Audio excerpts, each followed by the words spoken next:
J'étais en train de passer du temps avec un frère. Et il avait introduit certaines choses dans notre église.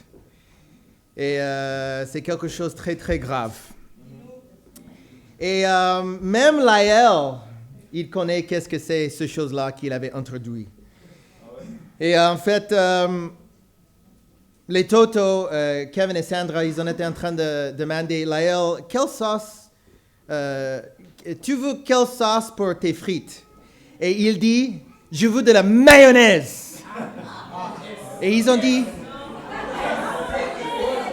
qui t'avait montré ça? Il a dit, c'était Miguel! C'est Miguel! Le titre de mon message, c'est, il faut que la mayonnaise prenne. Qu'est-ce que signifie cette phrase? Il faut que la mayonnaise prenne. Rien? Rien? OK. Est-ce qu'il y a quelqu'un en français qui connaît cette phrase? Parce que notre frère qui vient de Cameroun, il ne connaît pas cette phrase. Il faut que la mayonnaise prenne. Il manque de foi. Christelle, elle est française de souche, oui? OK. Donc, il faut qu'on mélange quelque chose, il faut faire quelque chose parce qu'on doit avancer. Amen. Ça fait du sens? C'est bon? Quelque chose à ajouter? OK. Il faut que la mayonnaise prenne. Amen. Normalement, dans la mayonnaise, il y a certains ingrédients. Il y a des gens avec beaucoup de péché qui mettent vinaigre dedans. Il y a des gens qui mettent Dijon dedans. Pour moi, c'est grave ça. Sauf si tu es quelqu'un qui vient de Dijon, ok, ça va. Mais si tu ne viens pas de Dijon, il ne faut pas mettre le Dijon dedans. Il y a certaines personnes qui qu'est-ce qu'il est en train de... T'inquiète pas. C'est une illustration, ok? Préfiguration. Il y a des gens qui disent, j'aime pas mayonnaise, j'aime ketchup plus, moi je suis plus sauce samouraï. Je sais, t'inquiète pas. T'inquiète pas. Il y a des gens qui mettent le jus de citron.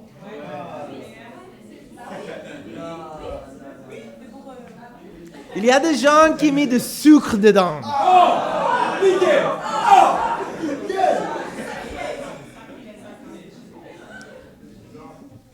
Il y a certaines choses qui sont trop sacrées dans le royaume de Dieu.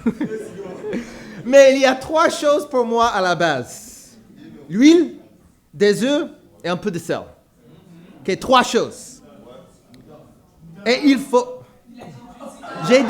J'ai déjà dit, c'est pas dans le formulaire, c'est pas le bonne recette. Merci.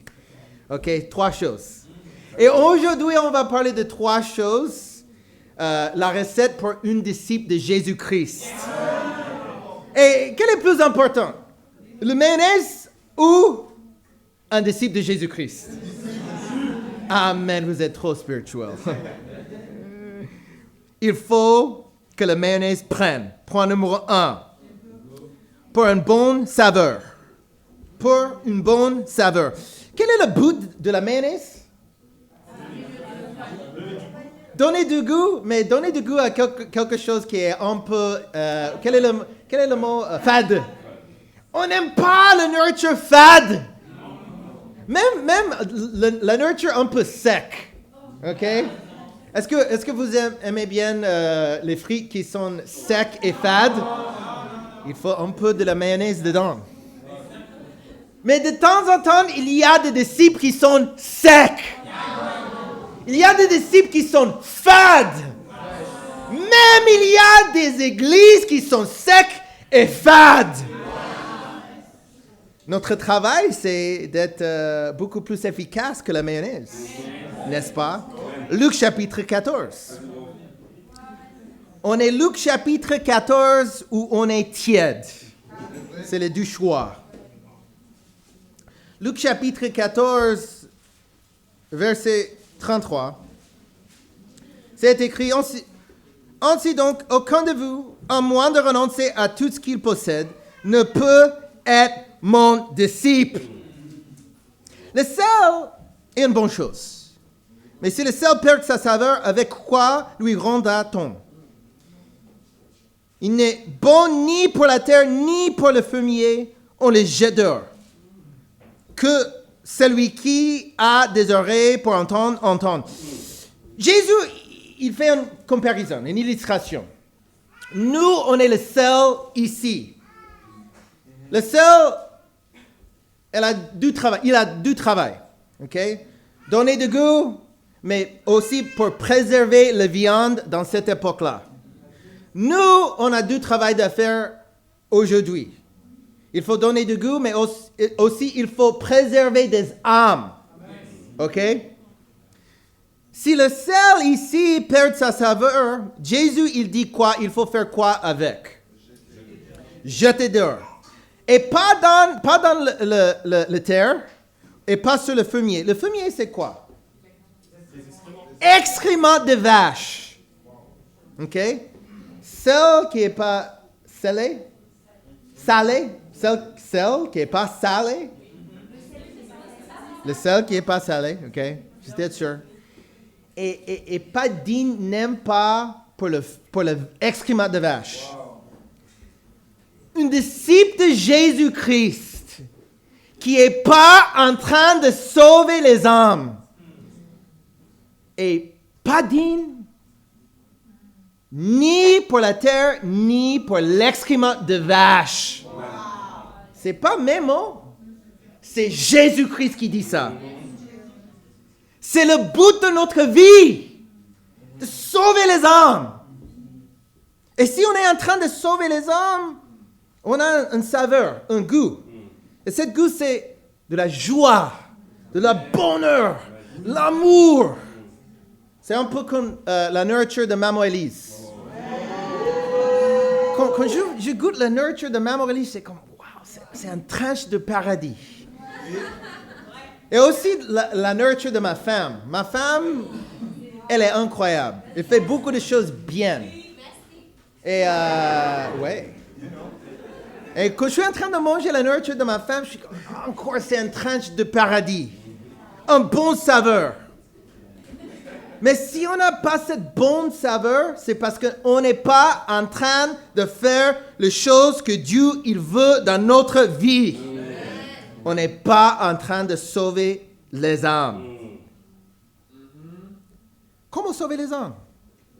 Il faut prêcher la parole. C'est notre but. J'étais en train de partager ma foi sur Instagram et j'espère que vous êtes en train de faire la même chose. Amen. J'ai partagé ma foi avec un athée. L'athée me disait que sans Dieu, on peut choisir notre but. Et j'ai dit, sans Dieu, il n'y a pas de but. Il a dit oui. Et j'ai dit, ok, d'accord, quel est le but de ta vie? 1 heure de silence.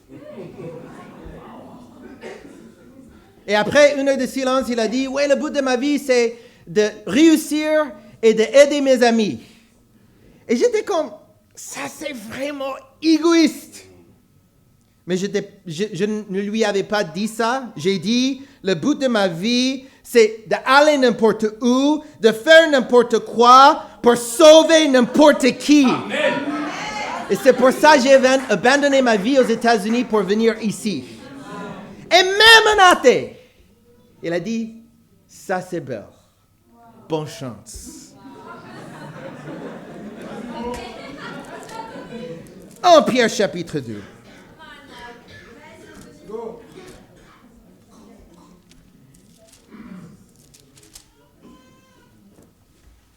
En Pierre chapitre 2, verset 9, la Bible nous dit, vous aussi, vous au contraire, vous êtes un peuple choisi, des prêtres royaux, une nation sainte, un peuple racheté afin de faire n'importe quoi, afin de rester avec la bouche fermée. Vous êtes un peuple racheté afin de proclamer les louanges de celui qui vous avait appelé des ténèbres à ses merveilleuses lumières. Vous étiez libérés du péché. Pourquoi? Pour prêcher la parole de Dieu. Si vous n'êtes pas en train de prêcher la parole de Dieu, c'est un péché. On doit prêcher chaque jour. C'est la seule manière pour sauver le monde entier. 1 Corinthiens, j'ai toujours du mal avec ce mot. 1 Corinthiens, chapitre 9, verset 16.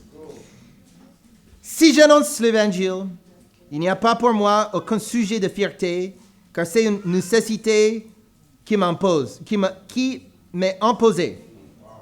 Et malheur à moi si j'annonce pas l'évangile.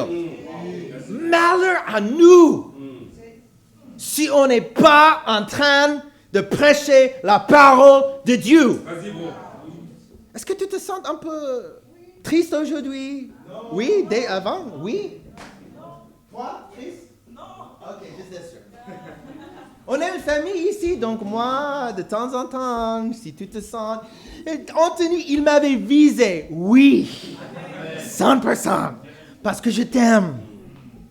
Ok? Si on se sent triste, si on ne se sent pas content, c'est parce qu'on n'est pas en train de prêcher la parole de Dieu. Amen. On n'est pas en train de sauver les autres. J'étais vraiment impacté par notre sœur, Sarah, good friend. Sarah, bon ami. À l'anglais, c'est good friend, bon ami. C'est une blague.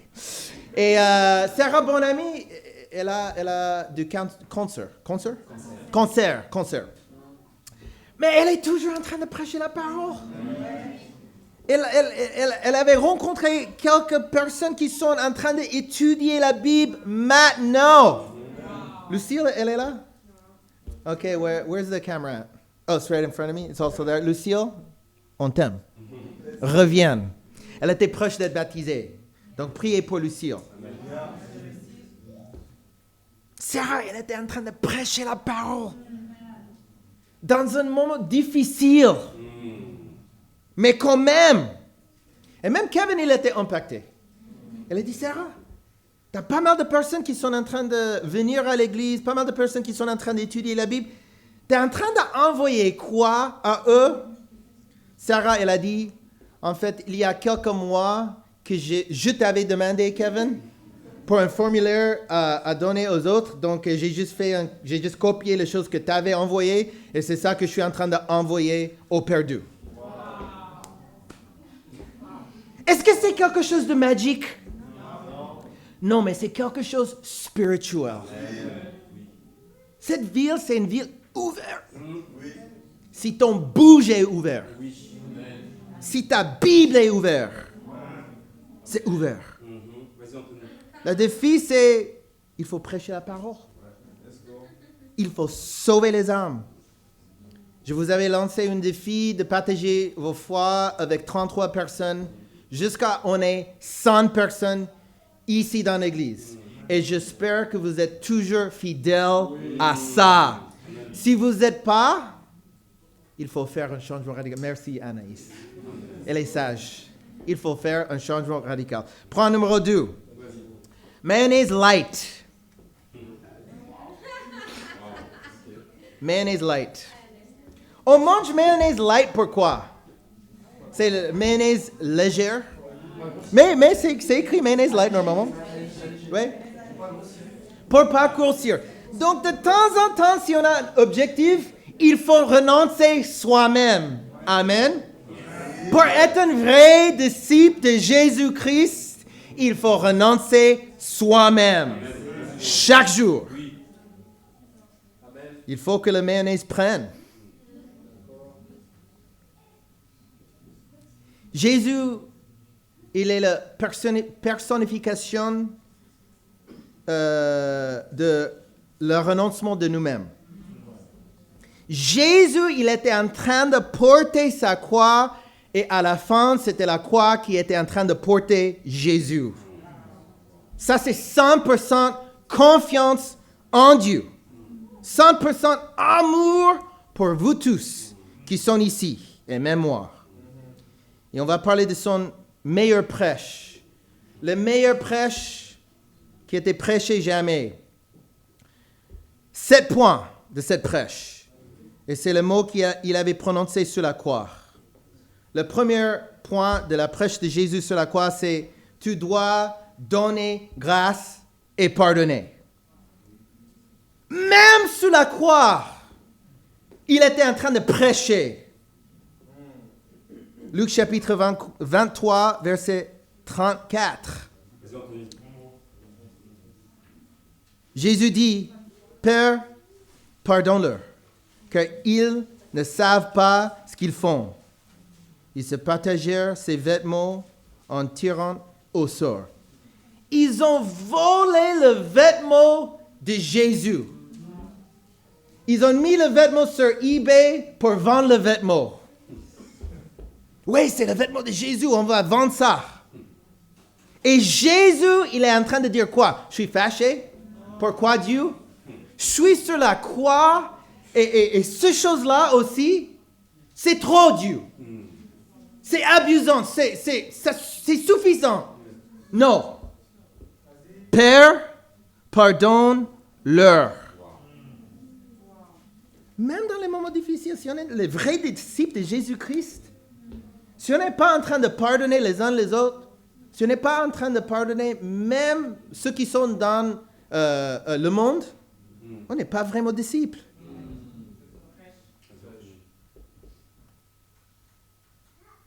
Point numéro 2 qu'il avait prêché. Luc chapitre 23, verset 43. Tu dois sauver des âmes. On avait déjà parlé de ça, mais même sur la croix. 43, Jésus lui répondit, « Je te le dis en vérité, aujourd'hui tu seras avec moi dans le paradis. » Même sur la croix.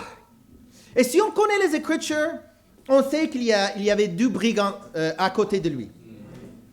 Une ici et l'autre ici. Et tous les deux, ils ont été en train de se moquer de Jésus. Tous les deux. Mais Jésus, il était en train de prêcher la parole et un des brigands, son cœur, il a changé. Et Jésus, il avait fait une bonne étude sur la croix. Il avait un baptême, entre guillemets. Mais pour ceux qui doivent étudier le baptême, c'est avant le commencement de la nouvelle alliance, mais on peut parler de ça plus tard. Étudier la Bible. Mais est-ce que c'était la vie de Jésus qui a changé le cœur de cet brigand? Non. En fait, le brigand était là, sur la croix. Il était en train de regarder Jésus aussi sur la croix. C'est juste un mec sur la croix. Mais c'était la parole de Dieu qui a changé le cœur de cet brigand sur la croix. De temps en temps, on dit, moi je suis dans une situation dure. C'est trop dur pour sauver les autres. Non, prêchez la parole de Dieu. C'est pas notre travail qui va changer les autres personnes. C'est la parole de Dieu qui va changer les autres. Jean chapitre 19. Tu dois prendre soin les uns des autres. Jean 19, verset 26. Jésus vit sa mère, près d'elle, le disciple qu'il aimait. Il dit à sa mère, femme, voici ton fils. Puis il dit au disciple, voici ta mère. De ce moment-là, le disciple l'a pris chez lui. Imagine la souffrance. Tu es sur la croix, tu vois ta mère. C'est la dernière fois, peut-être tu vas voir ta mère. Maman, voilà ton nouveau fils. Tu es en train de regarder ton meilleur ami, un de tes meilleurs amis. Tu es sur la croix en train d'être crucifié. Mais tu es en train de prendre soin de ta mère et ton ami. Jésus, il était en train de renoncer lui-même. Et c'est pas un niveau au-dessous qu'on ne peut pas obtenir. On doit avoir le même cœur et les mêmes actions comme lui. Il y a des gens qui, dans les églises, ouais, moi je suis prêt pour aller n'importe où pour faire n'importe quoi, mais le lendemain, ils sont en train de fumer de marijuana, ils sont en train de fumer des cigarettes, ils sont en train de faire n'importe quoi. On doit renoncer nous-mêmes. Le prochain point qu'il avait prêché, tu dois abandonner ce qui est le plus sacré pour toi. Tu dois abandonner ce qui est le plus sacré pour toi. Matthieu chapitre 27, verset 46. Vers 3 heures de l'après-midi, Jésus s'écria d'une voix forte. Pour ceux qui aiment bien les prédicateurs qui sont en train de prêcher avec une voix forte. Eli, Eli, lama sabachthani. C'est-à-dire, mon Dieu, pourquoi m'as-tu abandonné? La chose la plus sacrée pour Jésus, c'était sa relation avec Dieu. Mais même sa relation avec Dieu, il avait abandonné sur la croix pour vous tous. Est-ce qu'il y a quelque chose que tu ne veux pas abandonner pour Jésus? Tu n'es pas vraiment un disciple 100% si tu as quelque chose que tu es en train de garder. Et moi, je suis contente parce qu'on avait partagé un bon moment avec Dominique. On va parler de ça plus tard. Mais elle a dit, je ne vais pas garder les choses les plus sacrées pour moi. Moi, je vais donner ces choses à Dieu. Et j'ai confiance qu'il va me redonner ces choses, mais meilleures. Jean chapitre 19, verset 28. Tu dois être ouvert sur ta faiblesse.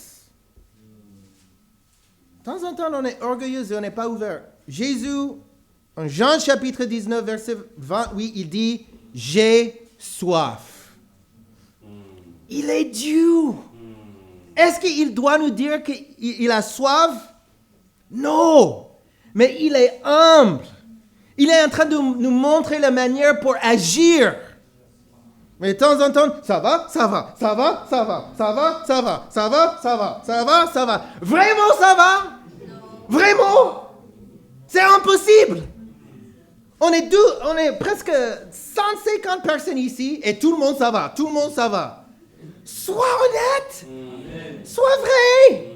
Mais avec foi. Si ça ne va pas, dis, en fait, ça ne va pas. Mais c'est pour ça que je suis ici. Moi, je ne suis pas ici parce que tout est parfait. Moi, je suis ici parce que ça ne va pas de temps en temps. C'est pour ça que j'ai besoin de Dieu. Il avait prêché après ça. Tu dois finir le travail.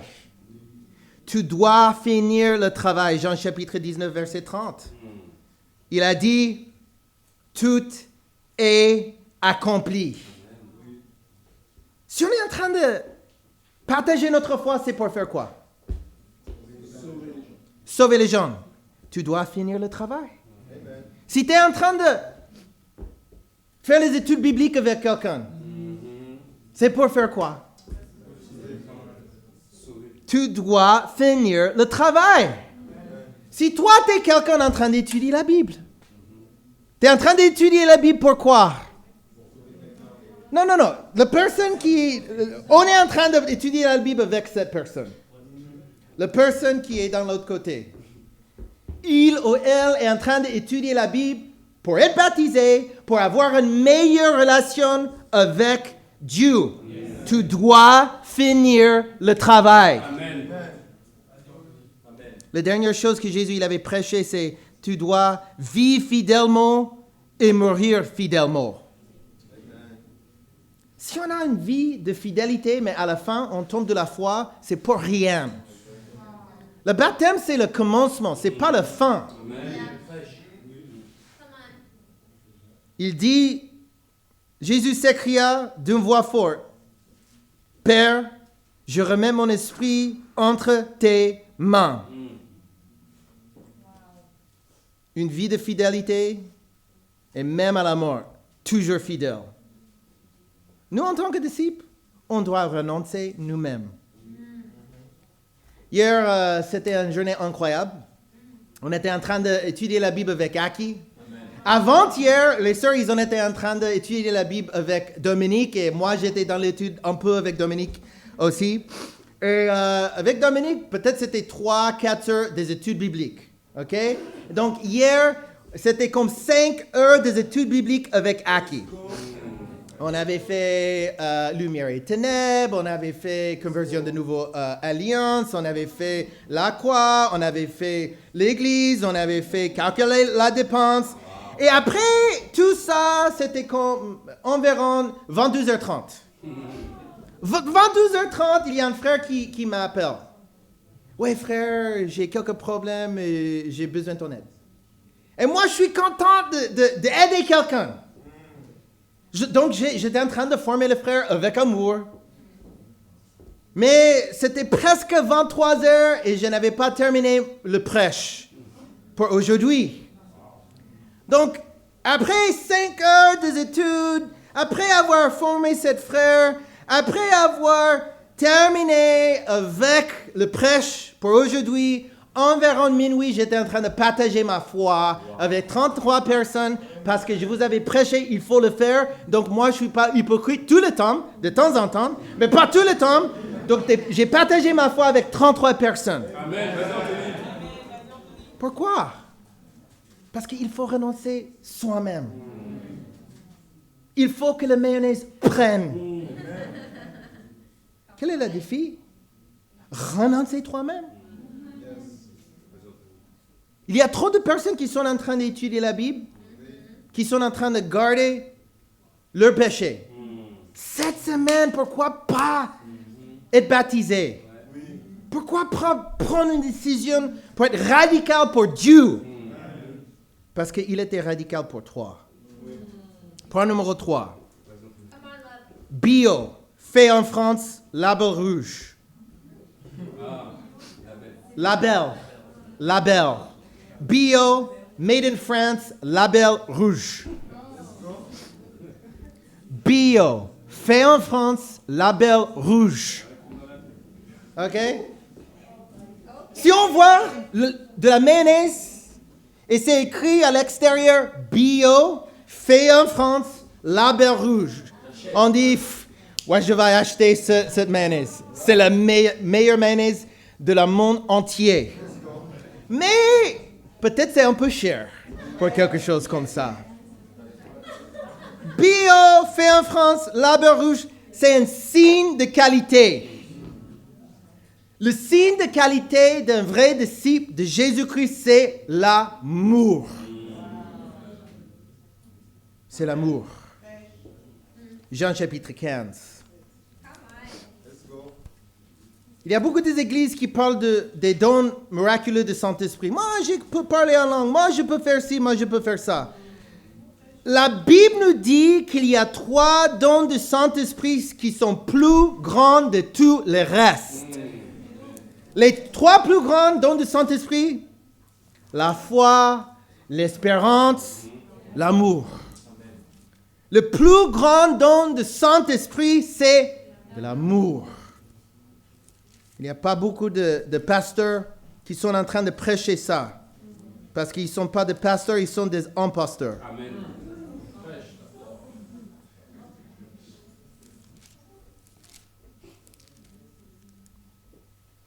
Jean chapitre 15, verset 12. Voici mon commandement. Donc, est-ce que c'est une option? Non. La phrase suivante. De temps en temps, on veut l'explication de Dieu et il ne va pas nous expliquer toutes les choses. De temps en temps, ce n'est pas l'explication, de temps en temps, c'est juste directement, il faut le faire, c'est tout. Il dit, voici mon commandement. Aimez-vous les uns les autres comme je vous ai aimé. Il n'y a pas de plus grand amour que de donner votre vie pour vos amis. Vos amis. Il faut avoir plusieurs amis. Il faut avoir plusieurs amis que tu es prêt pour donner ta vie pour ce personne-là. Jésus, il avait combien d'amis? On peut dire les meilleurs amis? On peut dire 12 au moins. Est-ce que vous avez 12 meilleurs amis que tu es prêt pour donner ta vie? Sinon, tu n'es pas en train de faire les choses comme Jésus il avait fait. Mais moi, mon meilleur ami, il est dans le monde. Ton meilleur ami est Satan, alors. Si tu es un disciple de Jésus-Christ. Est-ce que Jésus, il avait ses amis dans le monde ou dans l'Église? Ou le royaume, on peut dire, parce qu'il n'avait pas commencé l'Église. Question piège. Dans le royaume! Dans le royaume! Parce que si on est juste, on va convertir nos amis pour devenir disciples. Mais je ne peux pas dire que mon meilleur ami, il est dans le monde. Mais Jésus aussi, il est mon meilleur ami. Oui, je sais. Louis, mon meilleur ami dans l'Église, c'est Jésus. D'accord. D'accord, trop spirituel.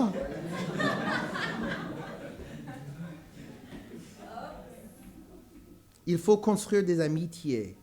C'est pas la responsabilité des autres. C'est notre propre responsabilité de faire ça. Quand on est en train d'étudier la Bible avec les gens, on n'est pas juste en train d'utiliser les gens. Pour moi, je suis en train de construire des amitiés. Donc moi, je peux vous dire, de Dominique, elle est mon amie. Aki, il est mon ami. C'est pas juste les études. Et moi, je suis prêt pour donner ma vie pour eux. J'ai déjà donné ma vie pour eux. Entendre ma langue. I am American. Je suis ici en train de parler et prêcher en français. Pas pour moi-même, pour eux. Il faut avoir le même cœur. Si vous n'êtes pas en train de construire des amitiés dans l'Église, c'est péché. Si vous n'êtes pas en train de construire les nouvelles amitiés à l'extérieur, c'est péché aussi. Vous êtes mes amis si vous faites ce que je vous commande. Comment être un ami de Jésus? C'est la première étape. Il faut faire sa volonté. Il faut aider les autres de faire la même chose. J'étais vraiment marqué par notre sœur Dominique. Elle est quelqu'un humble. Très, très, très humble. On était en train d'étudier la Bible avec elle. Elle est plus mature. Mais elle est vraie, elle est honnête. Et elle a dit que la seule chose que je ne peux pas, pour l'instant, abandonner pour Dieu, c'est mon classe de théâtre. Parce que j'ai commencé cette classe il y a 10 ans et c'est comme une famille. Et je lui dis, il faut donner ça à Dieu. Il faut commencer une classe de théâtre dans l'église.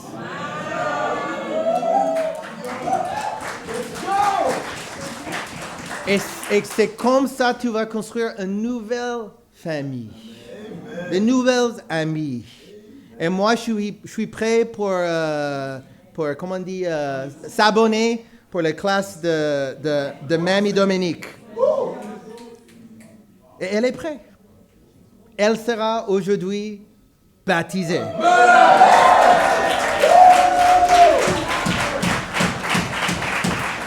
Aki aussi, 5 heures d'études hier.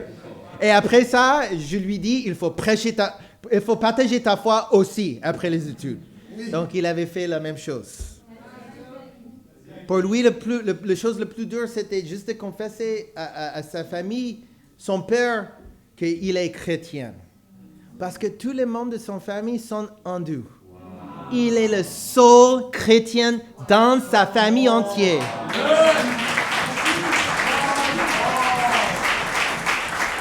Même avec ça, il est devenu chrétien, mais pas 100% disciple, il n'était pas baptisé.